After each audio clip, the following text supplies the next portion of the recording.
साखरेच्या दरात मोठी वाढ झाली आहे। अशातच वाढत्या साखरेच्या दरांवर नियंत्रण मिळवण्यासाठी राज्य सरकारने केंद्र सरकारला महत्त्वाचा प्रस्ताव पाठवलाय। घरगुती वापराची साखर आणि व्यावसायिक वापराची साखर यांचे दर वेगवेगळे ठेवण्याची मागणी यात करण्यात आली आहे। याबाबत सहकार मंत्री बाबासाहेब पाटील यांनी माहिती दिली आहे। ते काय म्हणालेत पाहूयात। खाण्यासाठी साखर जास्त लागत नाही। आम्ही तसं सरकारला देखील केंद्र सरकारला प्रस्ताव दिलाय की खाण्यासाठी साखर 10% लागते, तर 10%चा रेट वेगळा कारण बाकीचा देऊन टाका, द्या परवानगी आम्हाला।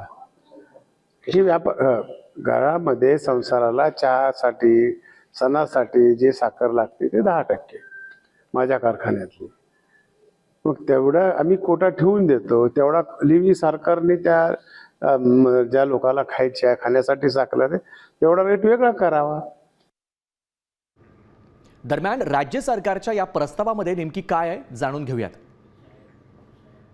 साखरेच्या दराबाबत राज्य सरकारने केंद्र सरकारला एक महत्त्वाचा प्रस्ताव पाठवलाय।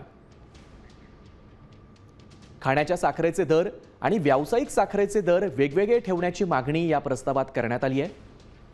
घरगुती वापरासाठी केवळ 10% साखर लागते, त्याचा कोटा स्वतंत्र असावा अशी मागणी राज्य सरकारने केली आहे। बिस्किट आणि शीतपेयांमध्ये साखरेचा सर्वाधिक वापर होतो, त्यामुळे त्याचे दर हे वेगळे असावेत असं देखील केंद्र सरकारला सांगण्यात आलंय। ऊस उत्पादकांना चांगला भाव मिळवण्यासाठी FRP आणि MSP लिंक करण्याची मागणी देखील राज्य सरकारने या प्रस्तावात केली आहे। पुढची बातमी देखील साखरेसंदर्भातली अत्यंत महत्त्वाची। ऐन सणासुदीमध्ये साखरेचा गोडवा महागणार आहे। दिवाळीमध्ये साखर 100 पार जाण्याची भीती व्यक्त होते। व्यापाऱ्यांनी केलेली साठेबाजी रोखण्यासाठी पुरवठा विभाग सध्या सक्रिय झालाय। साखरेची कृत्रिम टंचाई निर्माण होऊ नये म्हणून केंद्र सरकारने व्यापाऱ्यांवर साठा मर्यादा लागू केली आहे। ऑक्टोबरच्या मध्यापासून नवीन गाळप हंगाम सुरू करण्याचं नियोजन प्रशासनाकडून केलं जात आहे।